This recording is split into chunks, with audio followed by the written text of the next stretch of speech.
70% of our universe is made up of something so weird and so strange, it continues to baffle the world's brightest minds. We are absolutely still lacking great ideas. It is crying out for some new breakthrough, new thinking. Perhaps the greatest remaining mystery in our universe. What is dark energy? Dark energy is basically our name for that thing that we don't understand.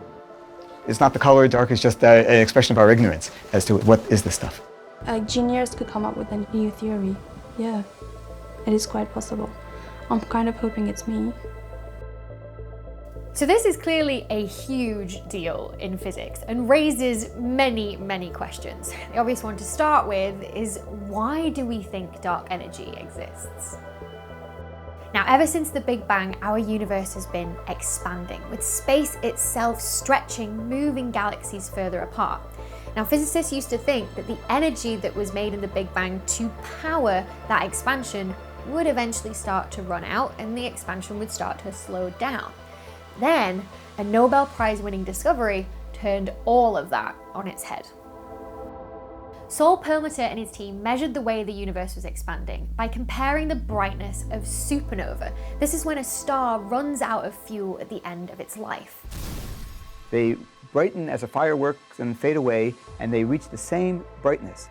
And you can then use that as an indicator of how far away it is by just looking to see how bright it appears to you.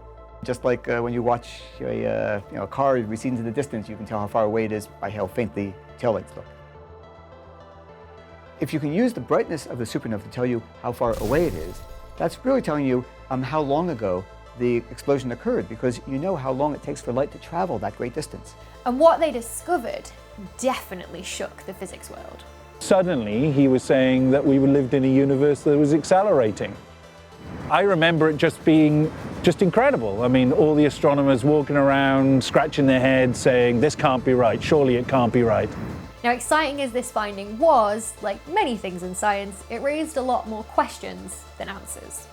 Once you know that the universe is actually speeding up, then you're faced with the question of, well, what could make it speed up? This mysterious thing that was causing this newly spotted phenomena that no one could explain was immediately called dark energy. Now, it's great to have a name for this, but it doesn't exactly explain what is driving this accelerated expansion. So what is this energy? Now, just like with dark matter, which makes up 25% of the universe and is also currently unexplained, this weird type of energy seems to defy our laws of physics and has properties that our current models just cannot explain. So you can think of it as you get more space, you actually get more dark energy, which is like getting something for nothing, which is clearly ridiculous. The way we think about it is that it's either some new stuff in the universe, some particle, or even just a new field that you put into the universe to explain the properties of the universe. So what is it that's changing the way our universe evolves? Well, scientists differ in their thoughts of what it could be, from a liquid or a brand new particle like dark matter, or even an unknown force. Now, scientists at Berkeley in California are looking for something that they call chameleon particles. This is a whole new type of particle that's thought to create a force, which when it interacts with other particles, changes those particles' mass. By putting atoms in a vacuum, they're hoping to expose these chameleons. The experiment works by first collecting a cloud of cesium atoms on top of the spheres, and the atoms are free to fall, subject only to the Earth's gravity and the potential chameleon force. We will either discover the particle or rule it out once and for all. So far, they haven't found any evidence for these chameleon particles and their elusive force, but it is an idea that continues to be explored. So whatever this energy is, we now know that it makes up a whopping 70% of our universe. So how can we figure out what it is? Now, the obvious place to start is by looking at how the universe formed and has evolved with incredibly powerful telescopes. One of the things that I do is try to simulate the entire universe and tie what we think about the physics of the evolving universe to what we actually see with surveys like DESI. DESI, the Dark Energy Spectroscopic Instrument, is one of these incredibly powerful telescopes observing the distant universe. Now, the further away galaxies are, the younger they appear to us. That's because light takes time to travel to us. It can take even 1 billion years to reach us here on Earth. Thanks to this, we can look at the average distance between galaxies at different cosmic times and look how it's changed due to the expansion of the universe, and therefore figure out what is the role of dark energy. But what we need to do that is more detail, and we get more detail from more data. Now, there's a lot of projects and telescopes that are mapping the universe in this way, but one that we're all very excited for is the launch of the space telescope Euclid in 2022.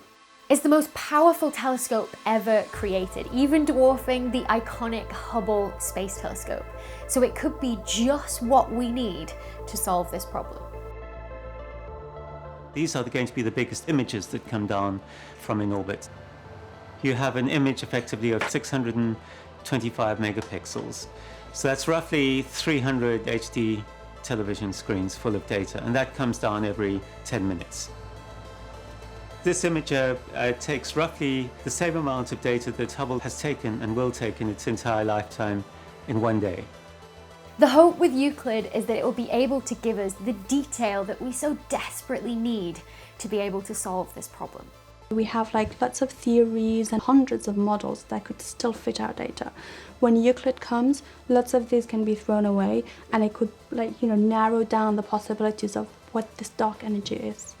Euclid will give us a coherent data set that we can test all these theories against.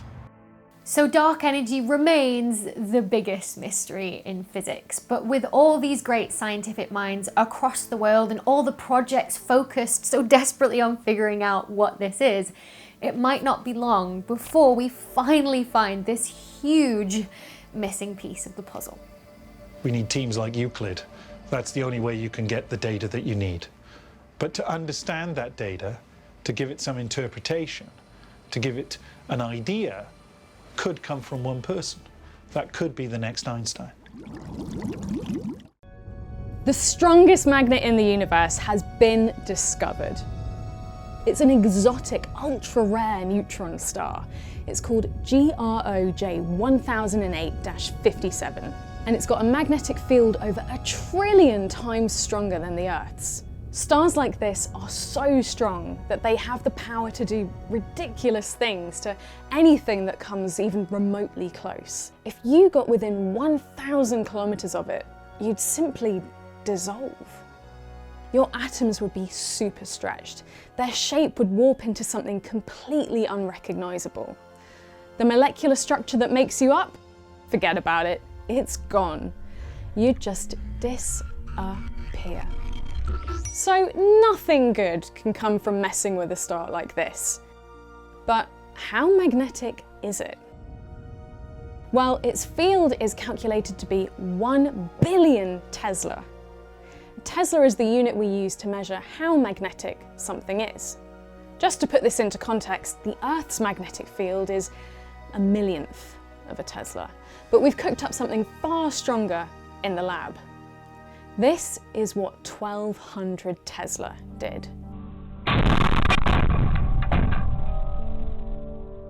Despite its supercharged magnetic strength, the star is actually incredibly small. It has a diameter of 20 kilometers. You might be wondering just what makes a star like this so magnetic? First, we need to find out more about how these neutron stars and their rarer subtypes come about. Neutron stars are created by the death of massive stars. Having run out of fuel, their upper layers are obliterated and the core collapses. We witness an extreme explosion, a supernova. Leftover electrons and protons come together to form neutrons, and with the right solar mass, we end up with a neutron star, a severely squashed down version of what was there before. Astronomically speaking, they're the densest thing out there. If you dropped a marshmallow onto a neutron star, it would have the energy of an atomic bomb because the gravity is so powerful. So they're cosmically very small, but unbelievably dense. Let's put it another way. If I had a matchbox full of neutron star material, it would weigh approximately 3 billion tons. Or let's go another way, maybe something smaller like a sugar cube. A sugar cube of neutron star stuff would weigh as much as a mountain. And I'd be very strong. But what stuff makes up neutron stars? Why are they so dense? Well, their insides are a bit of a mystery. We know that they have atmospheres made up of hydrogen and helium, and an outer and inner core made from neutrons, electrons, and atomic nuclei. But we still don't know what hyperdense matter lies at their center. So, does this density cause a star's megamagnetism? Actually, we don't know. This takes us literally to the edge of scientific thinking. Scientists believe that as a neutron star is born, the magnetic field of the previous star shrinks. Combine this with this unusual, highly dense matter, and this could cause the phenomenal magnetism it wields. So we don't really know why a neutron star is so magnetic. It's a total mystery. But the neutron star's density is just the tip of the iceberg. They are capable of far stranger things. We observe binary systems of 2 neutron stars that are in orbit around each other, and when we observe these systems, we see them getting closer and closer together all the time. So what will happen eventually is that they're going to collide. And when they merge, the neutron stars will be completely destroyed and form a black hole. So when 2 neutron stars fuse together, colliding violently, this can create black holes. But this can also give birth to things called magnetars. And that's what is believed to have happened with our strongest magnet. However, there's another reason it's one of the rarest stars in existence. Not only was it once a magnetar, it's now what's known as an X-ray pulsar. This pulsar is truly incredible. It exists in a binary system with another star, orbiting each other. But it's not an equal relationship. The highly magnetic pulsar feeds off its lower density companion. With energy accumulating at its magnetic poles, it gives off bursts of X-ray pulses, like a lighthouse in the deep, dark corner of the universe. Dame Jocelyn Bell Burnell discovered them in 1967 and wrote the rule book for how we monitor these phenomena. The pulses are short and quite steep, so these things have to be small. The other thing that we very quickly established was that the pulse period was very, very constant. It wasn't getting tired, which means it's got large reserves of energy, which means it's big. So it's small and it's big. You have to be more precise in what you're saying. It's small in width. It's big in mass. So high density.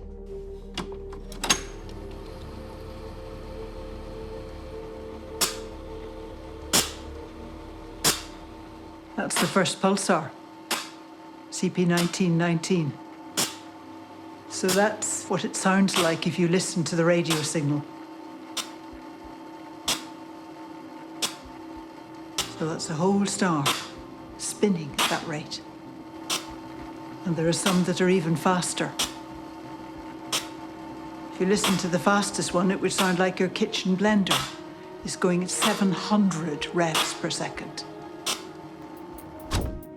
But we still don't know so many things about stars like the strongest magnet in the universe. Crucial elements of the mystery remain unsolved.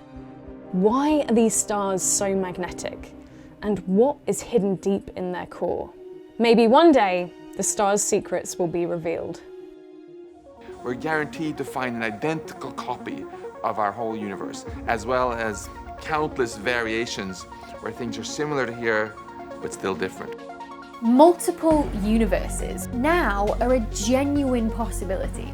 Which begs the question, is there another you in a parallel universe?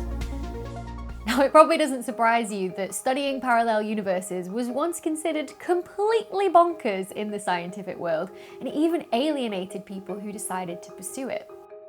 When I was a grad student, I used to secretly print out my multiverse-related papers. This job was the only job I was ever interviewed for. I was on the verge of having to drive a taxi cab. Now theoretical physicists have realised that parallel universes are possible, mathematically at least. So why do we think other universes exist? Now, one of these reasons comes from the weird world of quantum physics. The important thing to remember about quantum mechanics is that it's weird. It really is weird. It's the study of subatomic particles, the building blocks for every single thing around us in the universe. And what it tells us is that these particles can be both particles and waves, but crucially, they can be both at the same time, which splits our reality, giving us multiple different universes. The idea here is that when you make a measurement of a particle that's here and there at the same time, and you find the particle over here, then there's a you which finds the particle over here in this world, but at the same time, there's another world over there where another you has found the particle over there. And both of these worlds are equally real. So the quantum multiverse is not separated from us by distance. It's not someplace very, very far away. It's someplace that's effectively here in space, but the complexity of the quantum dynamics prevents these different branches from talking to each other. Whether you like it or not, the fact that we live in a multiverse is the dominant scientific paradigm. Suck it up. Another theory is one of mathematical inevitability. If our universe is made from a finite amount of simple matter, then it follows that other universes are made in a very similar way. Just as this house is made out of fundamental building blocks that we call Legos, everything in our world is made of fundamental building blocks we call elementary particles. And if you have some random process arranging elementary building blocks in a finite volume, there are of course very, very many different ways in which it could do this. And that means that if this process repeats in an infinite number of other volumes of the same size, then we're guaranteed that eventually it's going to create every possible arrangement. We're guaranteed to find an identical copy of our whole universe, as well as countless variations where things are similar to here, but still different. Even a Max over there who's identical to me, not just in his physical appearance, but in that he actually feels that he is me.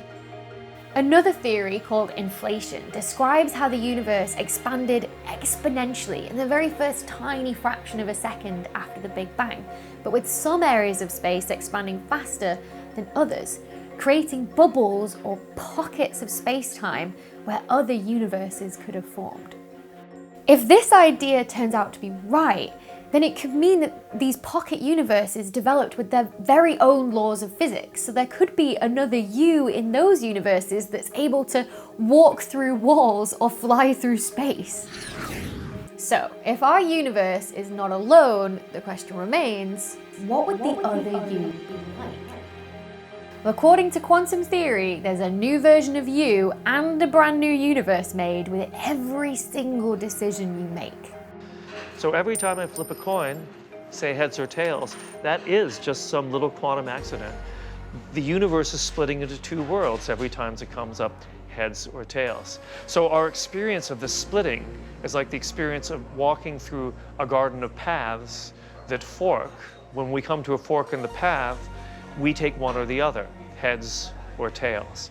But both forks exist at the same time. We only experience one of them. There are literally gajillions of universes out there, of which ours is only one. Then there's the patchwork model, a near identical copy of our own universe, just made elsewhere. In this kind of parallel universe, there's another you that's very similar, just with subtle differences. We're guaranteed to find countless variations where things are similar to here, but still different. The dinosaur killing asteroid that was our lucky break missed Earth, so there are no humans, just dinosaurs in Winchester today. There's another one where I didn't make it as a physicist, but I'm actually enjoying life working as a bartender. Then there's a whole bunch which are very similar, where I just chose to dress a little bit differently. These ideas all point towards multiple weird and wonderful universes existing out there. But with scientists not able to see the entirety of our own universe, how on earth can we prove that these other universes exist? Scientists think that they might be getting a little bit closer. Truth goes through 3 stages. First it's ridiculed, then opposed strongly, and finally it becomes self-evident. Perhaps now we are reaching the stage of self-evident. Scientist Laura Massini-Horton found something really weird. She found evidence for what appeared to be 2 universes crossing over. The detection of the cold spot was one of the signatures that we predicted by tracing forward the quantum entanglement of our universe with all the other surviving universes. We predicted that there should be a large area in the sky of about 10 degrees, and indeed that's what was observed about 7 months after we made the prediction. Recently, there's also been a big leap forward for inflation theory, which predicted that if this rapid expansion of the universe happened, it would send ripples out into the universe. We call these ripples gravitational waves. We'd never detected anything like this until 2015, when 2 experiments called LIGO and Virgo managed to detect gravitational waves coming from the merger of 2 black holes. With that detection made, it makes it more likely that we might be able to detect gravitational waves from inflation. But why should we really even care about figuring out if multiple universes exist? Well, it actually feeds into the age-old question of what is our universe expanding into? If other multiple universes exist, perhaps our universe expands as neighboring ones contract. And this could actually tell us more about our own universe, and especially how our own universe will end. Perhaps eventually we will expand until those other neighboring universes also then have a big bang and start expanding into us, which means that we then start contracting. And perhaps our universe will end not in a big bang, but in a big crunch. The universe is not what you think it is. That's because what you can see is only a tiny fraction of it. We have no idea what 95% of the universe is. It hardly seems that we understand everything. Maybe we're just going to have to scratch our heads and start all over again. It begs the question, why is 95% of the universe missing? For decades, physicists have been trying to find this elusive, undetected part of our universe. And in the beginning, we just had a name for it: dark matter. So what is dark matter? Sounds exotic, but it doesn't have to be. There's a lot of dark things out there in the universe. Until I shine my light at these bottles, I can't see them. Dark matter could just be ordinary stuff that you can't see. Now, what we do know about dark matter is that it's matter that doesn't interact with light, so we can't see it. But we know it's there because of its effects due to gravity, because of the way that stars orbit the centers of galaxies. The stars on the edge move a lot faster than they should, so there has to be more matter out there on the outskirts. Well, there's an alternative idea for what the dark matter could be. And so what we think it is that it's some new kind of fundamental particle. Not neutrons, not protons, not ordinary atomic stuff, but something entirely new. And these particles are everywhere in the universe. They're flying around in our galaxy. They're in this room. Actually, there'd be billions going through you every second. You don't notice, but they're there. So this invisible matter that dictates how our universe works is known by particle physicists as WIMPs, weakly interacting massive particles. If we can't see them, how do we find them? Part of the problem is that here on Earth, we're searching through a relative swamp of ordinary matter that we can see, which kind of blocks our view of the stuff that we can't see. If you were to try to build one of these experiments in a laboratory on the surface of the Earth, then your signal would be completely swamped by cosmic rays. They would just ruin your attempt to do the experiment because the count rate from the cosmic rays would be so high that you'd never be able to see the WIMPs. And that's why scientists are doing something that at first might seem pretty strange. They're going underground and searching in the dark.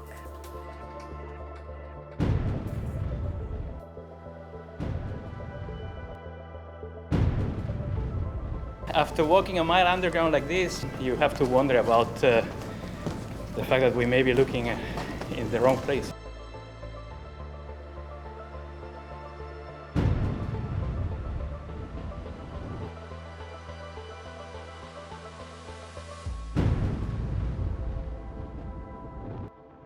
This is the inner vessel of Pico 2L, we call this project, and it goes inside that big recompression chamber. We put a liquid in there, what we call a superheated liquid. It makes it sensitive to radiation. So when particles strike the liquid that goes in there normally, it's now empty, they produce bubbles. Piezoelectric sensors, they're very sophisticated microphones, and through sound we're actually able to differentiate between different types of particles as well. What sound would dark matter make? It's actually very soft, it's not the loudest. But of course, there's a chance that looking for dark matter in this way, by essentially listening to it to see if it makes an appearance, might never be possible. You do your job the best you can and then you hope for the best, but nobody knows if there's WIMPs out there or not. We're trying. Now, other scientists are searching for this mysterious dark matter by using the world's largest physics experiment at CERN in Switzerland, the Large Hadron Collider. They're not listening out for it, they're attempting to make some from scratch. What they're doing is smashing together known particles at huge speeds to create huge energies in these impacts that might just spew off some particles of dark matter. When the protons collide, most of the time the particles they produce, nearly always some new particles are created, but they tend to be low mass particles. But sometimes, very rarely, you produce these much more massive particles, and these are the guys that we're really looking for. So the search for dark matter continues in underground labs and at CERN, and also by observing the night sky. And scientists believe they're getting closer to discovering what it's made of. But will we ever find it? You have to accept the evidence. And if it turns out that I wasted my life working on the wrong hypothesis, so be it. What I really want to know is, what is the universe made of? I can really see it as being a particle in nature, and I'm really driven, as we all are driven here, to try and find it. And if you don't? We will dust ourselves off and move on. Whatever they do find will surely change the laws of physics as we know them. With scientists pushing new technologies and the boundaries of our knowledge, what's more, we've now realized that dark matter is only just the start of the story. So 15 years ago, some astronomers observing distant supernova saw that the distance to those supernovae was larger than they expected. And so the only way that they could understand that was to have a universe that started accelerating 3 billion years ago. And whether that carries on accelerating or not, we don't know. But what we do know is that there has to be another component to the universe, which we call this dark energy. But you don't know what it is? No idea. Not at all. No one knows what it is? No one. No one. There are more theories than there are theoreticians. So whilst dark matter might make up 25% of the unknown stuff in the universe, there's this whole other whopping 70% made up of something called dark energy. We know even less about dark energy. It's so weird and so unknown to us that we're actually going to need a whole other video to find out about it. The Earth is speeding up. It's literally spinning faster. Could it cause a tech meltdown? And what have melting glaciers got to do with it? You may or may not know, I mean, I wouldn't expect you to know, there are 86,160 seconds in a day. But scientists who measure time have found that in 2021, the average day is 0.05 milliseconds less than this. That's because the Earth is literally speeding up. Okay, so you might think 0.05 milliseconds, so what? But this actually goes against everything that we expect to see happen, and scientists are desperately trying to find an answer. Because since its creation, Earth's spin has actually been getting slower. In a not very recent history, the days on Earth used to be twice as fast. But what does a faster spinning Earth actually mean? 3.5 billion years ago, the planet's rotation used to be only 12 hours long. At that kind of pace, life would really suck. We'd have nightmarish weather patterns with hurricanes tearing across the land. Centrifugal force would pull water towards the equator, flooding entire regions like Indonesia and the northern tip of South America. Okay, that's a worst case scenario, and Earth is unlikely to ever spin that fast again. But if we keep speeding up, it could be bad in another way. By 2030, there could be a full-scale technological meltdown. GPS relies on precision timing, and if a day falls too far behind that 24-hour benchmark, there could be disastrous consequences. For one, satellites could lose their correct place in the atmosphere, and we'd lose all means of being able to predict where they are in the sky. If we leave this slip for too long without correcting it, then our navigation systems will be completely wrong, throwing all of our smart technology off course. Fortunately for us, we can sidestep this disaster, and there's a fairly easy workaround. Timekeepers can add and take away what's known as leap seconds to account for these tiny differences. They can alter what's known as international atomic time, which can be adjusted for the subtle discrepancies between the Earth's rotation and our clocks. And what's pretty mind-blowing is that by observing the night sky, we can keep track of these tiny changes. So keeping time is a pretty skilled art form. That's how we know that the Earth is spinning faster. But that doesn't explain why, despite billions of years of slowing down, the Earth's rotation is speeding up. So what's causing it? This is Dr. Jazz Hill-Valler. She's an expert in how the climate affects the Earth's rotation. So we probably all know that the melting ice caps is going to cause sea levels to rise. Well, it's also causing the Earth to spin faster.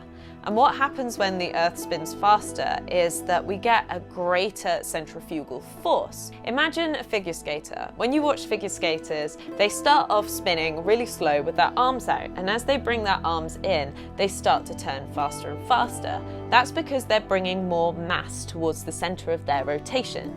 So how can that happen on the Earth? Well, water has this crazy property where when it freezes, it actually expands. So if you think about all of the glaciers and the mountains and the ice sheets as being these huge, tall, towering sheets of ice, well, what would happen if we suddenly melted them really quickly, which is something that we're seeing happening at the moment? If we take all of that mass in those glaciers and those ice sheets and suddenly it melts and gets closer and closer to the surface, just like the figure skater bringing their arms in, all of that mass is going towards the center of rotation, meaning that the Earth is going to start spinning faster. This meltwater currently sits at the poles. This is why right now scientists believe the Earth is spinning faster than usual. So will it get faster forever? Here's the conundrum. Actually, scientists expect this to be just a blip. Although it's been getting faster for the last 2 years, experts expect the Earth to go back to its longer-term pattern of slowing down. And it's the Moon that's causing this. This is to do with the tidal relationship between the Moon and the Earth. We only see one face of the Moon. It's tidally locked with the Earth. So as the Earth is turning, the Moon is pulling the ocean towards it, and then as we move away, the oceans go back round, and that causes our tides. So this kind of wobbly dance between the Moon and the Earth means that the moon is slowing down the Earth, and all that energy that's lost from the Earth slowing in its rotation is getting put into the moon's orbit, and the moon is actually moving further away. As it continues to drift away, the effect of the moon's gravity on Earth weakens, causing us in the longer term to slow down. What's more, over time, the melted water in the polar regions could actually make the Earth spin slower. Some scientists believe that the water will drift towards the equator, which will further slow down the Earth's rotation. This is called equatorial bulging. Think of it as a big spare tyre around the middle of the Earth. It exists already, down to the centrifugal force exerted on the ocean by Earth's rotation. But adding to the weight of this tyre is no good thing. All of that excess water is going to go and sit around the equator, which means that there's more mass further out from the centre of rotation. The equatorial bulge of water is going to get higher, which means that around the equator there's going to be even higher sea levels than we originally predicted. It could mean that hurricanes and typhoons and cyclones that form at the equator could become more severe because there's more water vapor there. So the increased severity of these storms because of the Earth spinning faster is probably only going to be a temporary effect, but that doesn't mean we shouldn't be worried about it, because more severe storms means that we're going to see more severe natural disasters happening all over the planet. So, although at first glance it doesn't seem that important that the Earth is spinning a bit faster, it really does matter, because it could be a big hint as to what else the climate crisis has in store. The northern lights on Jupiter are the most spectacular in our solar system. They're stunning, and they're bigger than our entire planet. They produce incredibly powerful flares that reach terawatts of power. That's more energy than you'd need to briefly supply all of human civilization. What causes them? Why do they seem to pulse like clockwork? To truly unlock Jupiter's mysteries, we needed a way to get closer to it than ever before. Jupiter is the most extreme environment NASA's ever visited. To send a spacecraft there is a little bit insane. We had to, build an armored tank to go there. Juno arrived in Jupiter's orbit in 2016. As it got closer, the auroras on Jupiter became so dramatic and active that astronomers said it was like Jupiter was putting on a fireworks display for Juno's arrival, which seems apt given the sheer scale of the spacecraft. Behind me is the Juno spacecraft, basically life-size. It's an enormous spacecraft, close to 70 feet in diameter as it spins around and cartwheels through space. This is one of the largest spacecraft ever made. Juno showed us more than we'd ever seen of Jupiter's auroras as they rippled over the planet's poles.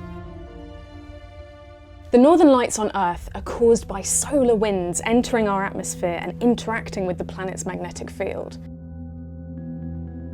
Jupiter's magnetic field, also known as the magnetosphere, is 20,000 times stronger than the one here on Earth. It extends all the way back to Saturn and perhaps further, and it's the biggest structure in the solar system next to the Sun's magnetosphere. That's one of the reasons Jupiter's auroras are so huge. These gigantic magnetic tentacles capture particles from across the solar system, thrusting them towards the planet's poles, creating this epic light show that never dies. But this is only part of the story. As well as photographing Jupiter's dazzling displays, Juno also began mapping Jupiter's core. And that's when things got interesting. Jupiter is a gas giant. It is full of loads of gas, especially hydrogen and helium. And when hydrogen is under extreme pressure, it acts in a really weird way. It becomes liquid metal. Liquid metal! At the core of Jupiter is an ocean of liquid metallic hydrogen.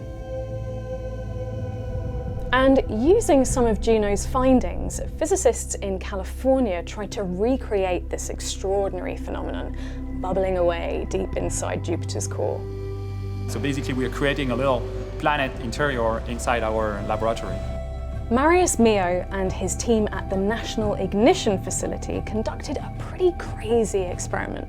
They fired lasers at a tiny target, which imitates the core of Jupiter.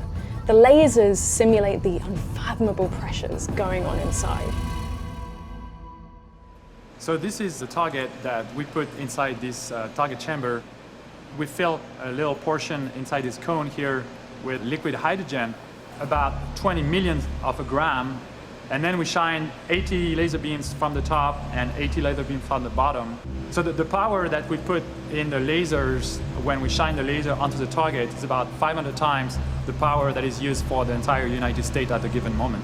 T-minus 5, 4, 3, 2, 1, shot. Through the laser blast, the team observed this surreal change that takes place in the core of Jupiter.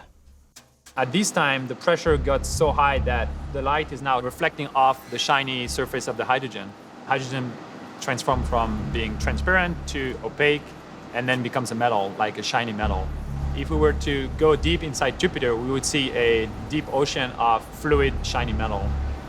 And just like that, the planet completely messed with what's possible with the elements. It throws out the rulebook. On Jupiter, this metallic hydrogen makes up to potentially 50% of the planet's mass. And it's this huge liquid metal ocean that accounts for Jupiter's gigantic magnetic field. But that's not all. It also causes charged particles to leak out at its extremities, and it's this that causes the breathtaking auroras that outshine all the others in the solar system. So Jupiter's core is the main source of the auroras, but its moons also wanted to get in on the act, particularly one of the strangest moons in the solar system, Io.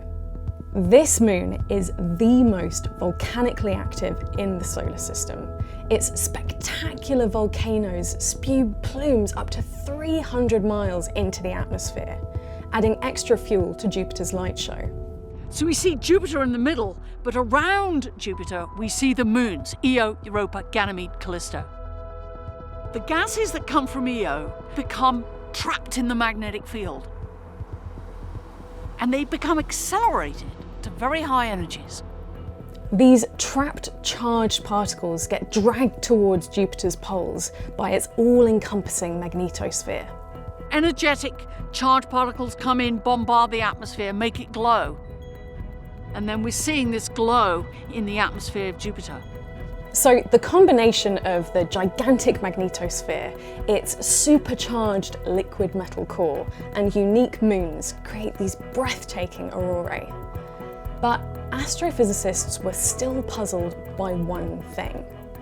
Why do these aurorae light up and flash in semi-regular patterns, pulsing in this extremely bizarre way? It took a team at UCL to crack the case. In the time they watched the auroras, they found that they pulsed every 27 minutes. By closely analysing the data sent back from Juno and the European Space Agency telescope XMM Newton, they came to the conclusion that periodic vibrations crashed across the magnetosphere, causing waves of plasma to send heavy ion particles surfing across the magnetic field toward Jupiter. But the mystery isn't over. Just what causes these vibrations? What determines the pattern of these pulses? And why does Jupiter randomly decide on these rhythmic, regular intervals? This is just the beginning of our learning about Jupiter's auroras. And that's just the start of a wider search. There are more like them across the galaxy, waiting to be explored. Nearly everything we've sent into space is still there circling our planet. Huge amounts of abandoned old machinery just littering space. It really is a terrifying thought. When you're going 17,000 miles an hour, it does not take a big piece of debris to ruin your day. The energy would be more like a .50 caliber Browning machine gun sniper round. experts are now beginning to ask, have we trashed space forever? Over the last several years, orbits around Earth have become littered with satellites and old pieces of machinery. So how much junk is in space? Space junk is all the stuff that we've launched into orbit that no longer serves a useful purpose. So it's satellites, it's rocket bodies, it's old gloves, basically litter that we've left in space. Now, this isn't a trivial issue because as we enter into a period of more rapid space expansion, from space tourism to companies putting more smaller satellites into space, it's now estimated that the number of pieces of space junk up there is over 130 million pieces that are orbiting the Earth, and that number is only growing. So space is being littered with these dangerous, uncrewed pieces of machinery flying through space at breakneck speeds. It's a lethal accident waiting to happen. So what happens when junk collides? Copy, Al. You're on your way to the station. Houston, big loop. Back, and I'm going around. In 2009, NASA actually had to order an emergency evacuation of the International Space Station when they discovered a piece of space junk about the same size as a CD traveling towards them at 8 kilometers a second. We got a call that we were having a red conjunction, and we're looking around, what the heck is a red conjunction, because we hadn't really trained for it. It was a little bit chaotic because this was the first time we had had one of these. Copy, Al. You're on your way to the station. Houston, big loop. Back, and I'm going around ESG2. It's either going to hit or it's not going to hit. And so worrying about it doesn't help you. All you have to do is just prepare everything that you need to prepare so that if it hits, then you're in the best possible configuration. Now, thankfully, the ISS wasn't hit that time, but this is a genuine concern for NASA, ESA, and other space agencies, because if it was hit, the damage would be catastrophic. It gets hit by something relatively small, penetrates, but because the pressure inside it just forces the modules to open up, just like a balloon bursting. And that happens extremely quickly, with no chance that an astronaut in that module could ever get out. In fact, you can recreate these kind of collisions in a lab, and it really reveals how dangerous they really are. You see your screen flash up, and it's over. All that work is turned into this. So this piece of modern art here, you can see it's all splayed out. Now that's about 250 milligrams. So that's a little bit bigger than heavier than a ibuprofen pill. And the energy that would have on orbit at, say, 14 kilometers per second would be, well, the momentum would be about the same as a hot-loaded 357 Magnum. So that's a lot of momentum. And the energy would be more like a 50 caliber Browning machine gun sniper round.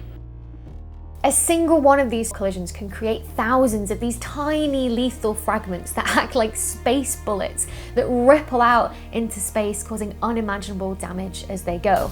In fact, some forecasts suggest that a major collision like this could happen once every 5 years. We see thousands and thousands of near misses every single day as a result of all the junk that we put up there. You end up in the situation where it's basically a lottery in terms of whether or not your satellite is going to be hit. And this wouldn't just cause issues up in space. With so much of our modern world dependent on satellites for things like navigation and the internet, communications, weather forecasting, it would cause absolute havoc down here on Earth as well. Now, with more and more of these objects being blasted into space every single year, it's becoming a serious threat to modern life. So what can we do about it, and how will we solve this problem? Step one, it's actually tracking all of this space junk, and that's something that the US Air Force has been doing for decades. Pre-pass SVN 26. No time-critical commanding, no satellite conjunction, good on step 6. They've been cataloging space junk since the early 80s. They started with 6,000 and have grown to 10,000 over the next 2 decades. And since 2009, the amount of trackable space junk has gone up by 20% to over 25,000 pieces. But the problem is, the only space junk that's trackable is stuff larger than a cricket ball, and it misses those tiny, tiny fragments that can be incredibly lethal. So space agencies across the globe are working round the clock to come up with solutions to remove this space junk. One option, to use a space harpoon. This system will capture those items of debris, tow them out of the orbits where they might collide with active satellites, and allow them to burn up safely in the atmosphere. So the idea is to have a system which takes them away from where they cause a problem and basically destroy them safely. It's a great idea, but the thing is, it's a bit of a slow tactic because you have to remove everything piece by piece. And the problem is we're putting even more space junk up there just to do this. Now, other plans include capturing them in a net or sticking a magnetic thruster onto them, or even using solar radiation to sail them off into the sunset. It just shows, though, with so many of these ideas being developed, how dangerous of an issue this actually is. And if our quest to remove this junk fails, and with the increase in objects littering space every single day, the question is, have we ruined space forever? I want my kids and my kids' kids to be able to explore space. And if we ruin the environment, we can't do that. And that would be tragic, because my passion for space came when I was 10 years old and I watched Apollo 11 and I watched Neil Armstrong walk on the moon. And that magic that created that feeling in me that said, I want to do space. I want my kids and my kids' kids to have that opportunity. And if the space environment is ruined, that will never happen. So just like we've seen laws come in to protect our environment here on Earth, we could also see laws come in to help protect space and the environment around Earth, with the hope of preserving the wonder and the beauty of the night sky for generations to come.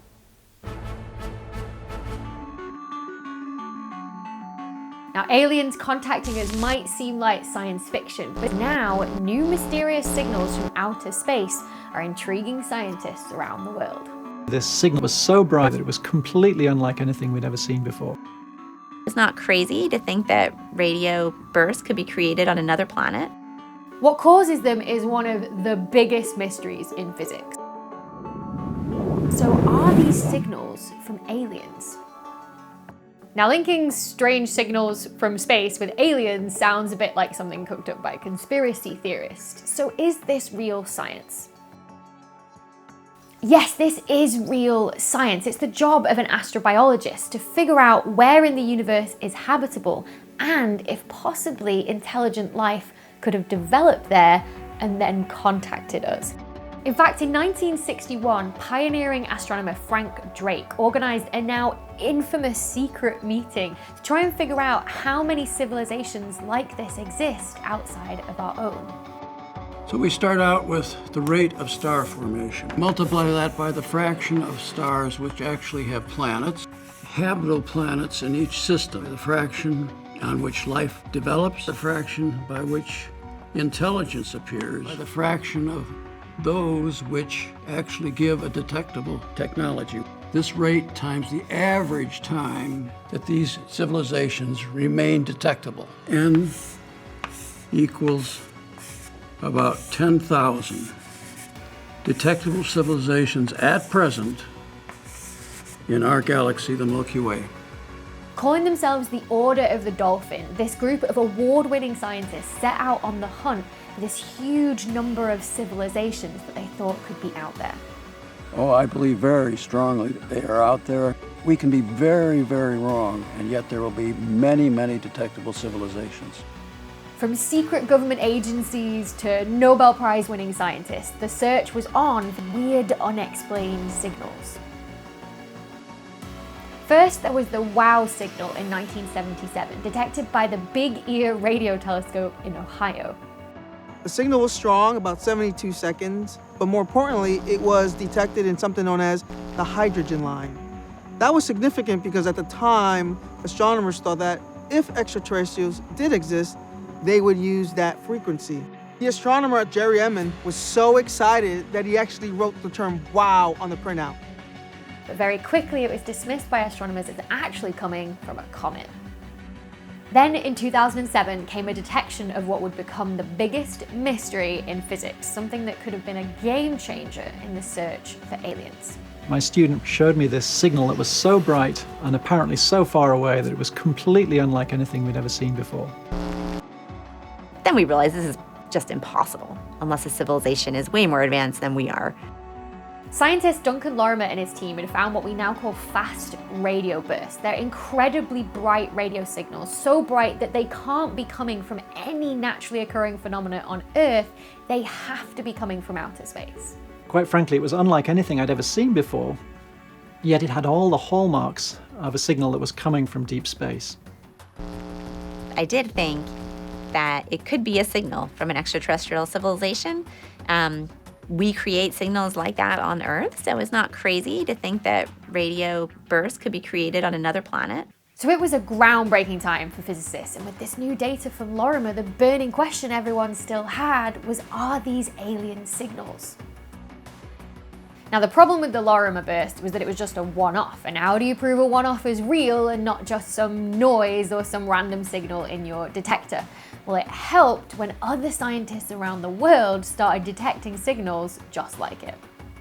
They were coming from all over the sky, and they were clearly real, so it was a breakthrough moment. Now, although this seemed really exciting, it meant that there were probably much more likely explanations for what was going on. We observe binary systems of two neutron stars that are in orbit around each other, and when we observe these systems, we see them getting closer and closer together all the time. So what will happen eventually is that they're going to collide. And when they merge, the neutron stars will be completely destroyed and form a black hole. When you look at the energetics of these events, you can easily explain the FRB energies with them. You can also explain the durations of the FRB pulses with the expected durations of these merger events. So it's quite a plausible explanation. Now, neutron stars are some of the most energetic objects in the universe, second only to black holes, and you need something really energetic to produce a fast radio burst. Now, astronomers recently have discovered a fast radio burst coming from a magnetar in our own Milky Way galaxy. A magnetar is a special type of neutron star that has a very high magnetic field. And while this is really exciting that we finally might have an explanation, it means that aliens producing FRBs is becoming a lot less likely. Now that fast radio bursts are real, it comes back to the point whether they could be caused by aliens. So if I were looking for a signal from an extraterrestrial civilization, I'd be looking for it coming from a single point in the sky. Here we have a population of sources all over the sky, which implies that the aliens are all over the place, all over the universe. That just seems highly unlikely to me. So we're one step closer to solving the mystery of fast radio bursts, even though it's looking likely that they're not the alien signals that everyone was secretly hoping for. But as a scientist, I reckon never say never. We'll always keep observing the sky, and I think in our lifetimes, we've got a great chance of discovering alien life somewhere out there in the universe.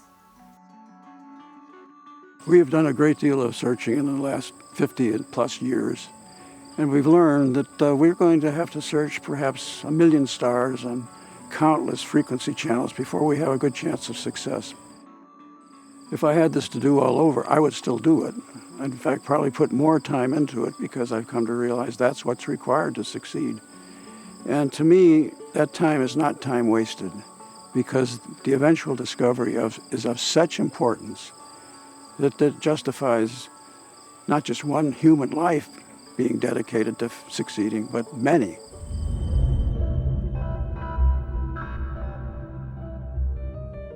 This weird creature might just be the best living explorer in the universe. Took him into space, put him on a satellite, opened up the door, set him outside, exposed him to extreme temperatures, vacuum, right? Hot, cold. Huge radiation. And they come back alive. This is the tardigrade, often called the water bear, and you can probably guess why. And they might even hold clues as to whether life on Earth arrived from outer space. These creatures are the best candidates to explore whether life came from somewhere else in the universe or it emerged on Earth. Could they even be the origin of life themselves? So what is a tardigrade? They're aquatic, microscopic animals, barely visible to the naked eye, as they're transparent and only about 1 millimetre long. They also love mossy conditions, which has earned tardigrades their adorable nickname, moss piglets. Aww. Tardigrade means this Latin name slow stepper. Tardi means slow, and grade it refers to foot. You can start to see he's got long, thin filaments coming off his body and some actual, more almost look like horns coming off his head that he uses in feeding. So why are these moss piglets the ultimate space explorers? Well, despite being water-dwelling creatures, they have a special process of morphing or adapting to hostile surroundings, like radiation or freezing temperatures. By drying themselves out, they can cope with all kinds of nasty conditions. As that sample jar starts to dry out, as that specimen starts to dry out, what's cool about these guys is they can survive that extreme desiccation, drying down to like a crispy little booger. It's called a ton. They roll up into a special, tight ball essentially, like a roly-poly bug almost, and then go through a series of radical chemical changes in the cells in their bodies to deal with this loss of water. Being in a ton form, tardigrades are as far from alive as you can be. But give them a splash of water and they spring back to life. What better place to test the robustness of a ton-state tardigrade than the freezing sprawls of Antarctica? We extracted them from soils in Antarctica, shipped them back here frozen solid, and they've been frozen solid here at least -60 since 2012. Holy moly! It's mind-blowing, dude. It's basically the same community that I saw when I collected them in Antarctica. We put them in a tube, froze them, shipped them. 4 or 5 years later, we want to study them, right? Pull them out, we thawed them out. And now, what I'm seeing now looks almost exactly like what I saw when I was looking at them, like fresh in Antarctica. So they can survive the most extreme conditions on Earth. But what about in space? Byron and his colleague Carl took them on a special outing to the International Space Station. Took them into space, put them on a satellite, opened up the door, set them outside, exposed them to extreme temperatures, vacuum, right? Hot, cold. Huge radiation. And then when they brought them back to Earth, they did what you're seeing here. They dumped some water on them, see if they actually reanimate. Voila. They take the water up, man, and they start, right? They swap it out the molecules and like a machine, man. You add the water to it, they take them up, cells start to do their thing again, and they come back alive. It always blows my, look, I'm an old fat dude, and I've looked at these 100 times, thousands of times, millions maybe. Man, well, and then when I actually look at them under the microscope every single time, I'm like, dang, that's cool, man. Just like that, the mighty water bear enters ton state and navigates brutal conditions that would kill almost every other living thing. So if we know they can survive in space and we know they survive on Earth, could it be possible that these space explorers travelled between the two, possibly even sparking life on Earth? When the Israeli space agency Space IL crashed their lunar lander Bereshit in April 2019, one scientist began to wonder, could the colony of tardigrades they had on board have survived? And could they survive a crash landing to Earth if they hitched a ride on a meteorite?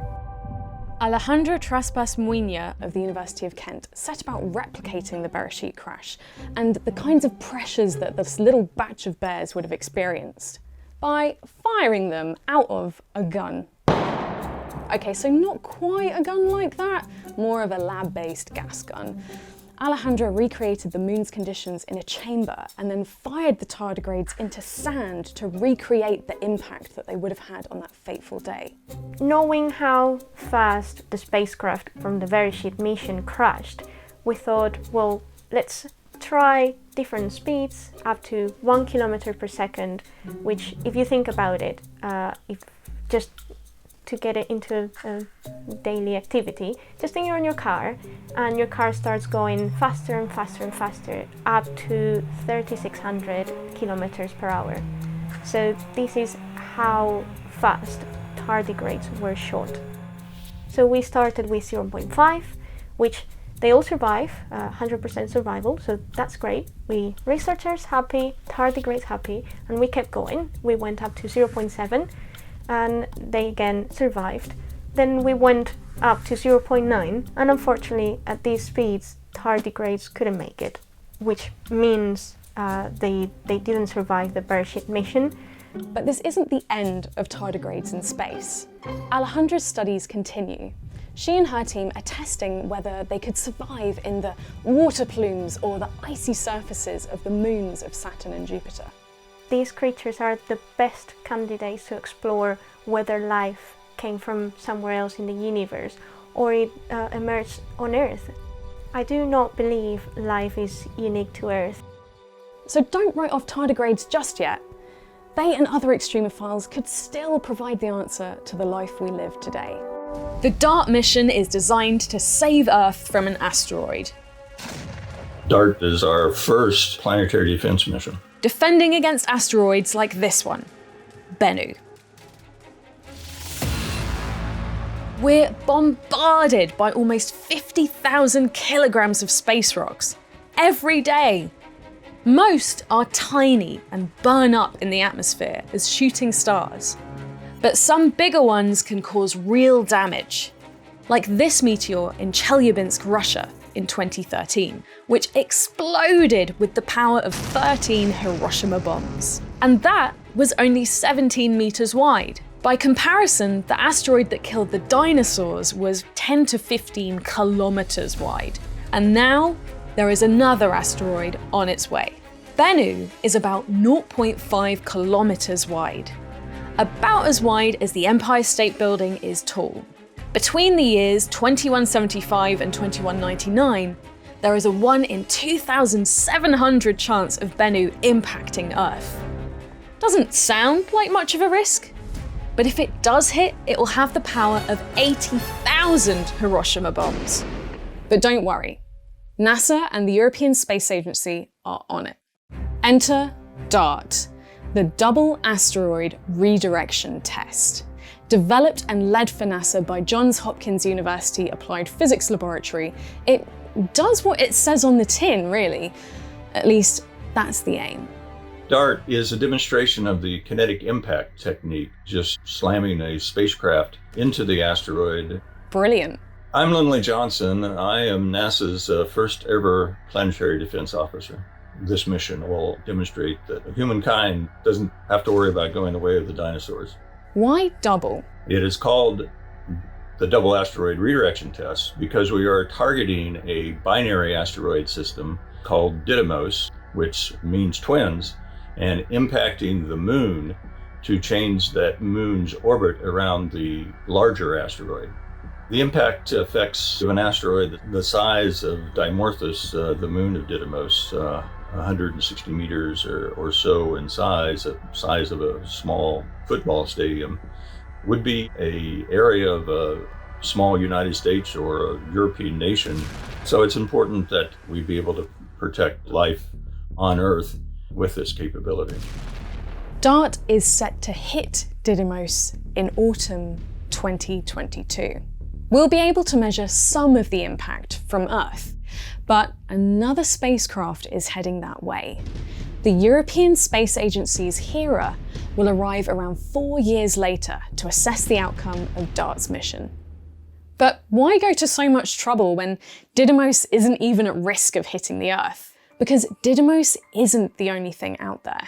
There are over 20,000 asteroids close to the Earth, of which 1,200 are considered high risk. Thankfully, people like Richard Kowalski scour the night sky to find asteroids before they find us. They're known as the asteroid hunters. As you can see on this screen is the sequence of 4 images that came from the telescope. These objects around the screen are not moving, so we know that they're stars, but this object in the center is moving, and thus we know that it's an asteroid. The importance of surveying for near-Earth asteroids is asteroid impact on the Earth is truly the only natural disaster that we can actually predict before it happens. The Earth has been hit in the past and will be hit again in the future. What we'd like to do is to be able to discover these objects before they hit the Earth. Observations collected are all sent to the Minor Planet Center, and if they are asteroids that could come near the Earth and be a potential impact hazard, that information is sent to the Planetary Defense Coordination Office at NASA. If an asteroid is a more immediate threat of impact, I actually get a text notification on my smartphone. At NASA, we're kind of the Uber asteroid hunters, maybe is what you could say. So what would happen if an asteroid did hit Earth? Well, we all know impacts leave craters, but what else happens? Because it's not just the collision itself that would cause devastation.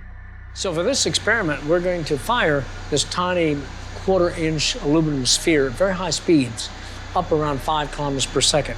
And then we'll see what type of crater it produces. So we use sand because it records the shock effects very clearly. Pete Schultz uses super high-speed cameras to capture every detail of the impact and aftermath. High voltage, the paddle is in, warning lights, and rolling. The ball travels 15 times faster than the speed of sound. And like some asteroids would, incinerates on impact.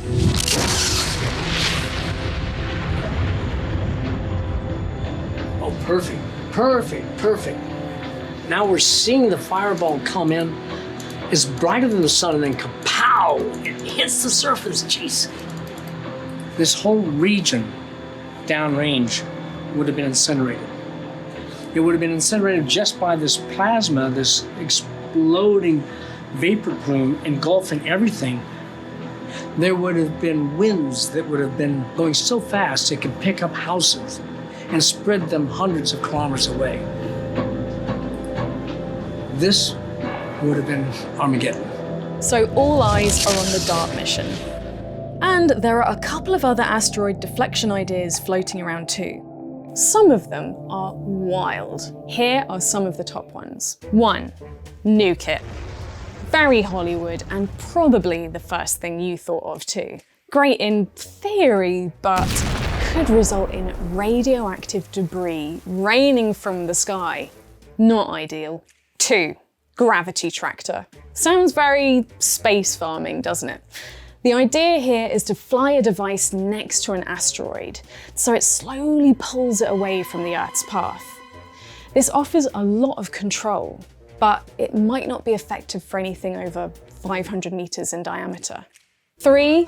Paintballs. Yeah, you heard right, paintballs. Personally, my favorite suggestion. First, the act of shooting the asteroid would deflect it. And also, using white reflective paint means that the force of the sun's photons would theoretically push the asteroid even further off course. The downside? You'd need about 20 years' notice for it to work. So, we've got paintballs, tractors, and nukes, which might all seem like crazy ideas, but they're serious contenders. For now though, it's all eyes on DART and its mission to save the world.